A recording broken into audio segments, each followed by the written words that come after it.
Good morning વિદ્યાર્થી મિત્રો. ગયા લેક્ચરમાં આપણે કાવ્ય 7ના સ્વાપૂર્તિ કરતા હતા. સ્વાપૂર્તિમાં આપણે પહેલો સવિસ્તાર પ્રશ્ન પૂરો કરી લીધો હતો. હવે આપણે પ્રશ્ન 2 સ્વાપોથીમાં પ્રશ્ન 2 મુદ્દાસર નોંધ લખો. કામ કરે જીતે કાવ્યને આધારે શ્રમવીની અભિલાષા. આપણે પ્રશ્ન લખી લીધો. હવે જવાબ લખશું. શ્રમજીવી આત્મનિર્ભર બનવા ઈચ્છે છે. શ્રમજીવી આત્મનિર્ભર બનવા ઈચ્છે છે.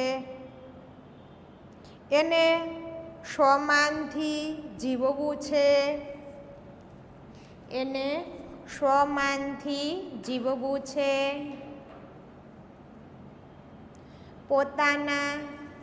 પોતાના બાવડાના બળે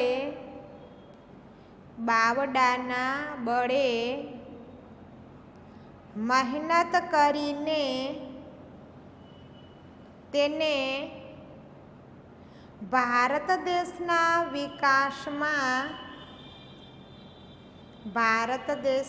વિકાસમાં પોતાનું પ્રદાન કરવું છે. પૂર્ણ વિરામ. તેના હૈયામાં ખમીર છે. પૂર્ણ વિરામ. તેની પાસે શારીરિક શક્તિ છે. પૂર્ણ વિરામ. શ્રમજીવીની એક જ અભિલાષા છે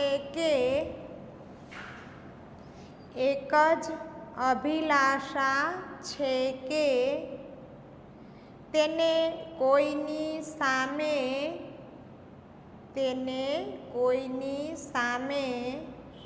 ક્યારેય હાથ લંબાવવો ન પડે. તેને મહેનત કરીને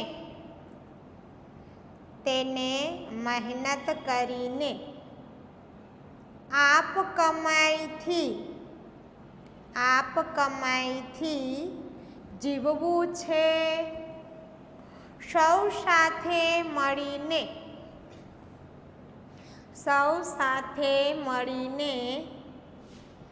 મહેનત કરે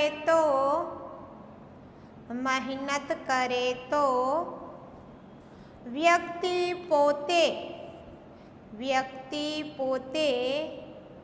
આત્મનિર્ભર થશે અને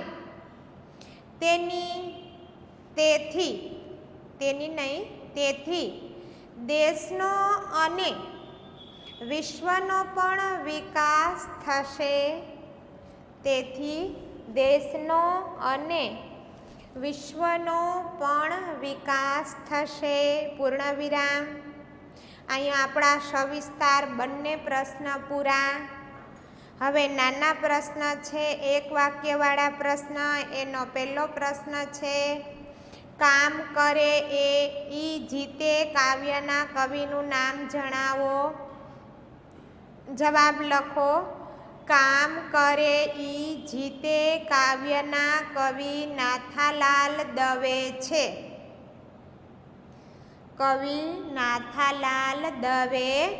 છે. પ્રશ્ન બીજો, કામ કરે ઈ જીતે કાવ્યનો સાહિત્ય પ્રકાર જણાવો. જવાબ લખો. કામ કરે ઈ જીતે કાવ્યનો સાહિત્ય પ્રકાર ગીત કાવ્ય છે. પૂર્ણ વિરામ. કાવ્યનો સાહિત્ય પ્રકાર ગીત કાવ્ય છે. ત્રીજો પ્રશ્ન, કોની જીત થાય છે. જવાબ લખો. કામ કરે તેની જીત થાય છે. કામ કરે તેની જીત થાય છે.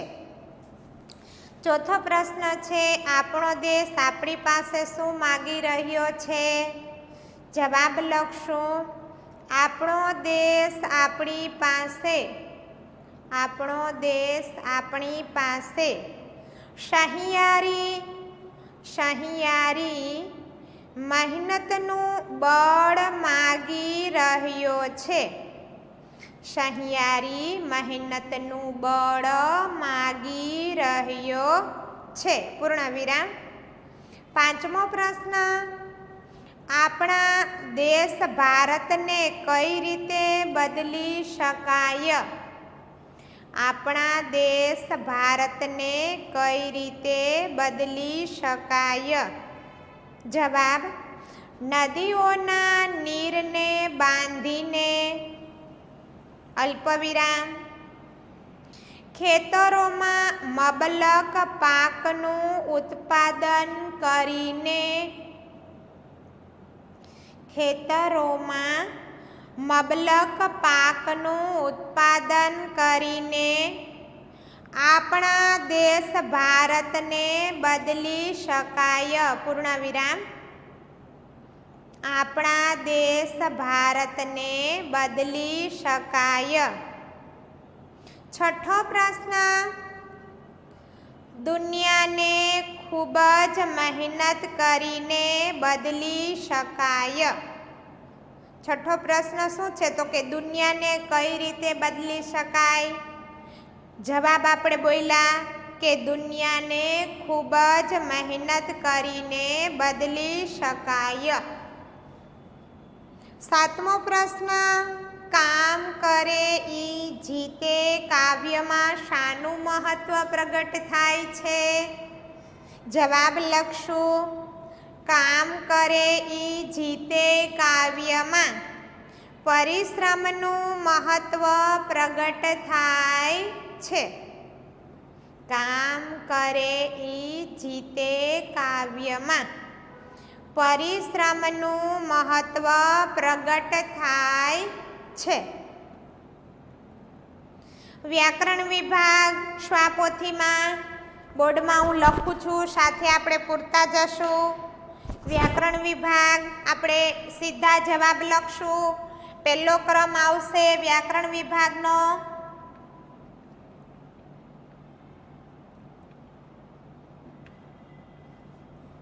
પહેલો ક્રમ જોડણી છે, એમાં એક ખોટી જોડણી તિરકમ, એની સામે ત્રિકમ. સુધારેલો શબ્દ જોડણીમાં બીજું સોહામણી, સોહામણી, એમાં આવશે સોહામણી.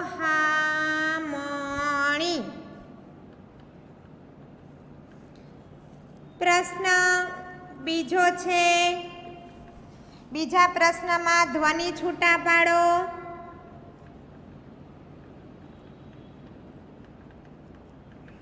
એમાં પહેલો શબ્દ કયો છે? સોહામણી. એના ધ્વનિ છૂટા પાડીએ આપણે તો સ પ્લસ ઓ પ્લસ હ પ્લસ આ પ્લસ મ પ્લસ હણ. મમાંથી અ સ્વર છૂટો પડશે. મમાંથી આપણે અ અને હણ પ્લસ આ વ્યંજન બધા આપણે ખોડો કરી દેશું. પછી બીજો ક્રમ ત્રિકમ, એમાં આવશે ત પ્લસ ર પ્લસ દીર્ઘ ઈ પ્લસ ક પ્લસ અ પ્લસ મ પ્લસ અ. વ્યંજન ખોડો કરી નાખશું. ત્રીજો ક્રમ છે બુલંદ, એમાં આવશે બ પ્લસ હસ્વ ઉ પ્લસ લ પ્લસ અ ઉપર અનુસ્વાર પ્લસ દ પ્લસ અ. વ્યંજન ખોડો કરી નાખશું. ત્રીજો પ્રશ્ન છે, ત્રીજો ક્રમ વ્યાકરણ વિભાગનો ત્રીજો પોઈન્ટ, સંજ્ઞા સંજ્ઞા એમાં એકમાં માગે છે દેશ આજ મહેનત મજિયારી, એમાં દેશ છે તો દેશમાં કયો જવાબ આવે? જાતિવાચક સંજ્ઞા. પછી બાંધો રે નદીઓના નીર, નીર તો જળ, નીર એટલે જળ, તો જળ કયું થશે? દ્રવ્યવાચક સંજ્ઞા, દ્રવ્યવાચક સંજ્ઞા. પછી આપણે આવશે પ્રશ્ન નંબર 4. પ્રશ્ન નંબર 4 માં વિશેષણ શોધો.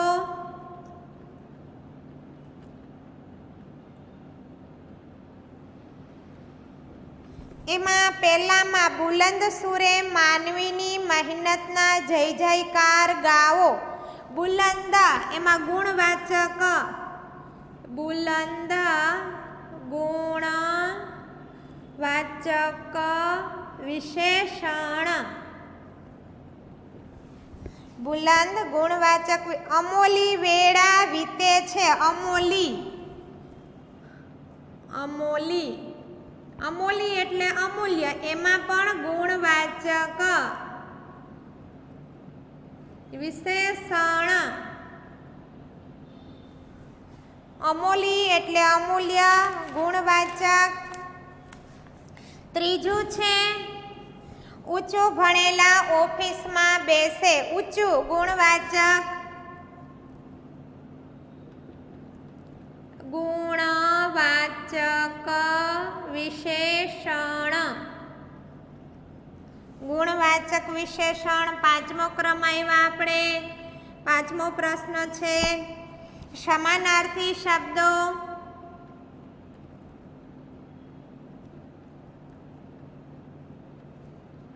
આપણે પેલો કામની સામે લખશું કર્મ. બીજો પ્રશ્ન, બીજો પોઈન્ટ છે સીમમાં, સીમાડો અથવા સીમા. ત્રીજો છે જળ નીર, તો એમાં આવશે જળ. ચોથો ક્રમ નદી સરિતા. પાંચમો ક્રમ અમૂલી, એમાં મૂલ્યવાન. માનવી, મનુષ્ય. મહેનત, શ્રમ. પ્રશ્ન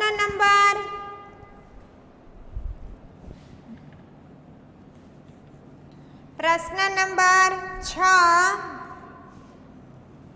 છઠ્ઠો પ્રશ્ન ધાતુ પ્રત્યય. એમાં પહેલો ક્રમ ખેડવું ને તર પ્રત્યય લગાવીને નવો શબ્દ બનાવો. ખેડવું એને તર પ્રત્યય લાગશે એટલે ખેડૂત અથવા ખેતર.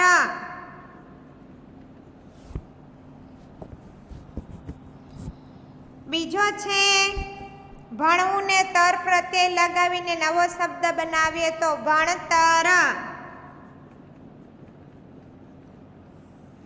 ક્રમ પૂછ્યા આપણે 7. શબ્દ સમૂહ.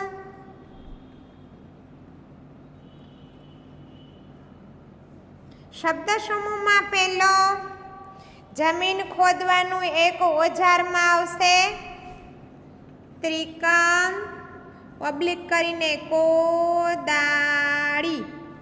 બે જમીન ખોદવામાં ઉપયોગમાં લઈ શકાય. વહાણમાંનો હિસાબ રાખનાર માલમ. ત્રીજો પોઈન્ટ છે સૂતર કાંતવાનું યંત્ર સાધન, એમાં આવશે ચરખો, પબ્લિક કરીને રેંટિયો. કોણીથી ખભા સુધીનો બાહુ, એમાં આવશે બાવડું, બાવડું. પ્રશ્ન 8મો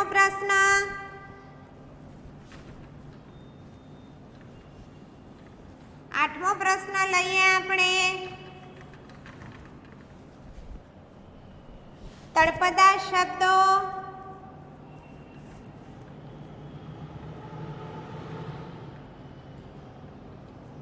એમાં પહેલો ક્રમ છે મલકમાં આવશે પ્રદેશ, પ્રદેશ ઓબ્લિક કરીને દેશ. બીજો ક્રમ છે લિયો, એમાં લ્યો. ત્રીજો ક્રમ છે હાલોમાં ચાલો. ચોથો ક્રમ નજરુમાં નજર. નવમો પોઈન્ટ, નવમો ક્રમ વિરોધી શબ્દ.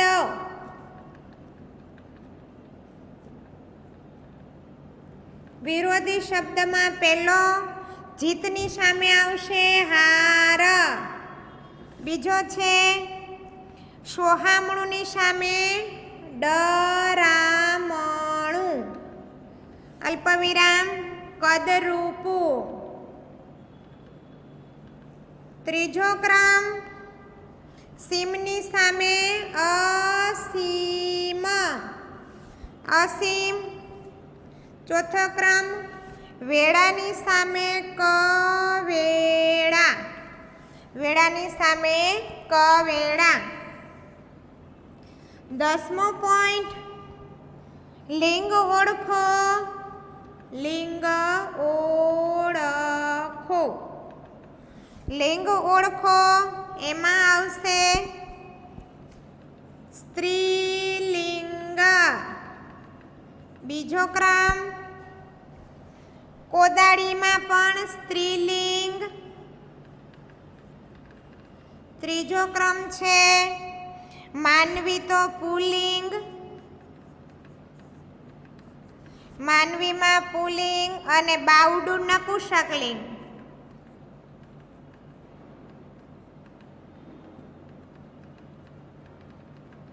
બાવડું નપુંસકલિંગ. 11મો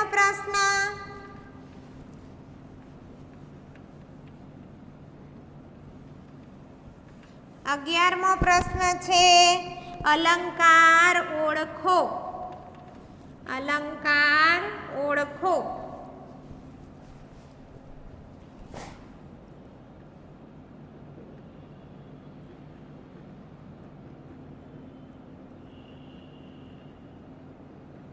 એમાં પહેલો ક્રમ આવશે લિયો ત્રિકમભાઈ લિયો કોદાળીને ઘર ઘર ગુંજોય ચરખો. જો વર્ણાનુપ્રાસ લિયો ત્રિકમભાઈ લિયો કોદાળીને ઘર ઘર ગુંજો ચરખો. જો ઘર ઘર પહેલો વર્ણ, ઘરમાં પણ પહેલો વર્ણ, પાછું લિયોમાં પણ પહેલો વર્ણ. એટલે જ્યાં વર્ણનો પ્રાસ મળે છે ત્યાં આપણે શું નામ આપશું? વર્ણ સગાઈ. ઓબ્લિક કરીને વર્ણાનું પ્રાસ. બીજો આવશે હાલો રે ખેતરને હાલો રે વાડીએ. એમાં પણ વર્ણનો પ્રાસ અથવા વર્ણ સગાઈ.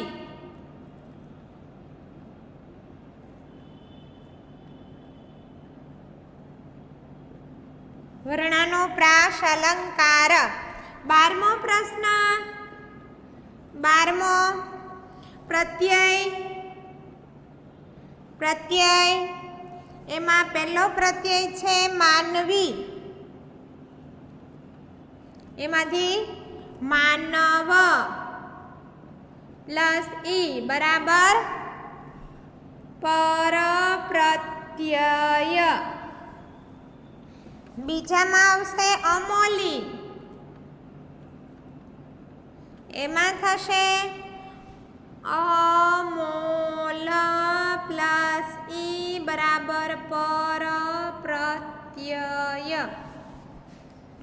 આપણે 7મા કાવ્યનું વ્યાકરણ વિભાગ પણ આપણે બોર્ડ વર્ક દ્વારા શ્વામાં પૂરી લીધું. મોટા પ્રશ્ન પણ લખી લીધા, નાનો પ્રશ્ન પણ લખી લીધા અને ભાવાર્થ પણ લખી લીધો. એટલે આપણું 7મું કાવ્ય અહીંયા પૂરું. હવે 8મો પાઠ આપણે પછી લેશું. પહેલાં 9મું કાવ્ય લઈએ એટલે કાવ્ય વિભાગ આપણો પૂરો થઈ જાય. હવે 9મા કાવ્યના આપણે શબ્દાર્થ લખશું. 9મા કાવ્યના શબ્દાર્થ લખી લીધા પછી દરેક વખતની જેમ આપણે 9મા કાવ્યના શબ્દાર્થ લખી લીધા પછી આપણે શું કરશું તો કે કાવ્ય સમજશું. કાવ્ય સમજી લીધા પછી ભાવાર્થ લખશું અને પછી આપણે એની સ્વાપૂર્તિ કરશું. 9મું કાવ્ય આપણે લેશું. 9મા કાવ્યનું નામ છે પુત્રવધૂનું સ્વાગત. 9મા કાવ્યનું નામ છે, આપણે પેલા કાવ્યનું નામ લખી લઈએ, પુત્રવધૂનું સ્વાગત. આપણે બોર્ડ વર્કમાં જે વ્યાકરણ પૂરેલું છે એ આપણું લખાઈ ગયું છે, એ આપણે હવે સાફ કરી નાખીએ અને હવે કાવ્ય 9ના શબ્દાર્થ લઈએ. કાવ્ય 9 પુત્રવધૂનું સ્વાગત. કાવ્યનું નામ સિંગલ કોમામાં લઈ લેશું. આપણે કાવ્યના કવિનું નામ લેશું. કાવ્યના કવિનું નામ મકરંદ દવે. કાવ્યના કવિનું નામ મકરંદ દવે. કવિનું પૂરું નામ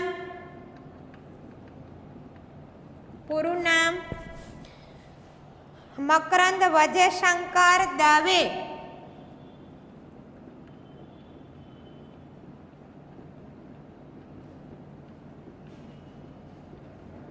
મકરંદ વજયશંકર દવે. કાવ્યનો સાહિત્ય પ્રકાર ગીત. સાહિત્ય પ્રકાર ગીત. કાવ્યની સંદર્ભ કૃતિ નથી.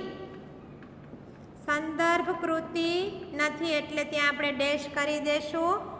કાવ્યના કવિ, કાવ્યનો સાહિત્ય પ્રકાર, કાવ્યની સંદર્ભ કૃતિ અને કાવ્યનું નામ. હવે આપણે જોશું શબ્દાર્થ.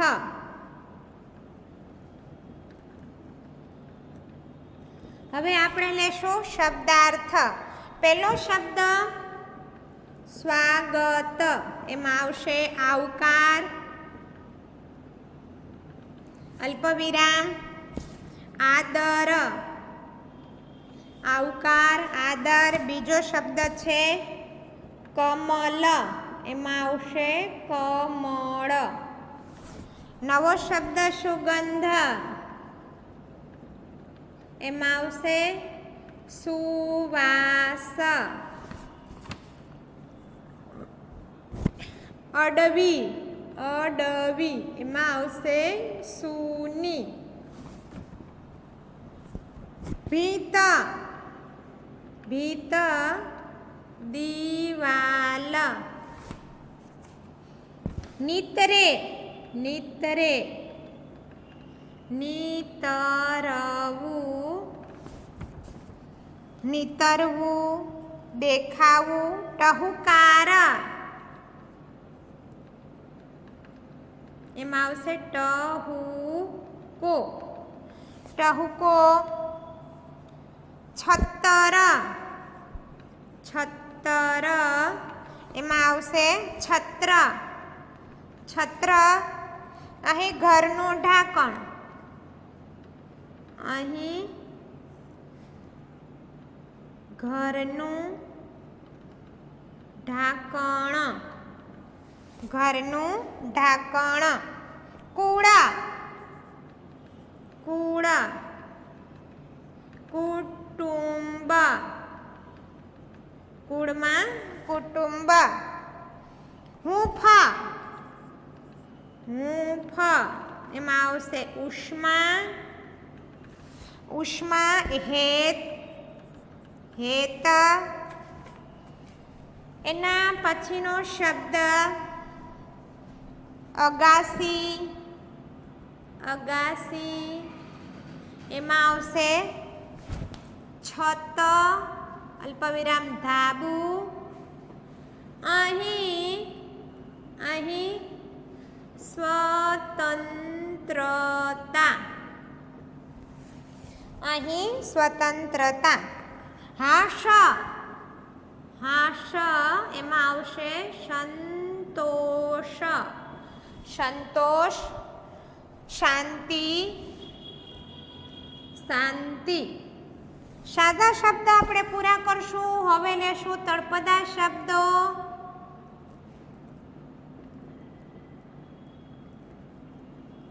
તળપદા શબ્દો. એમાં આવશે આજ. એમાં આવશે આજે. આજે. લખમી. લખમી એમાં આવશે લક્ષ્મી. ઓછવ. ઓછવ એમાં આવશે ઉત્સવ. પરશે. પરશે એમાં આવશે સ્પર્શ. સ્પર્શવું એટલે કે સ્પર્શ કરવો. સોહે. સોહે એમાં આવશે શોભે. શોભે. વેણલે. વેણલે એમાં વેણ અથવા શબ્દ. વેણ અથવા શબ્દ. વહાલપ. વહાલપ એમાં આવશે વહાલ. વહાલ. જીવતર. જીવતર એમાં આવશે જિંદગી. તળપદા શબ્દ આપણા પૂરા થાય. સીધા વિરોધી શબ્દ.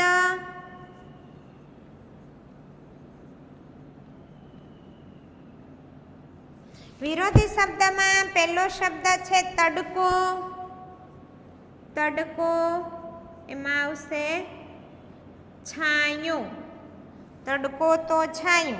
ખુલ્લું. ખુલ્લું એમાં બંધ. બંધ. રૂઢિપ્રયોગ લેશું આપણે. આ પાઠના રૂઢિપ્રયોગ.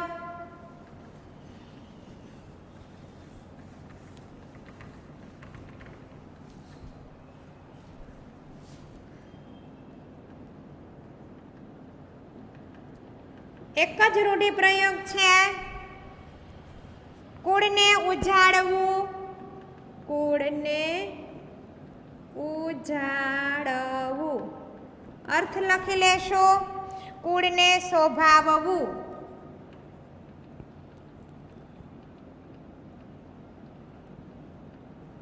કુળને શોભાવવું. અલ્પવિરામ કુળની પ્રતિષ્ઠા વધારવી. કુળની પ્રતિષ્ઠા વધારવી. શબ્દ સમૂહ આપણે આગળના લેક્ચરમાં લેશું. અહીંયા સુધી આપણે રાખીએ. આ આપણા કાવ્યના રૂઢિપ્રયોગ પૂરા.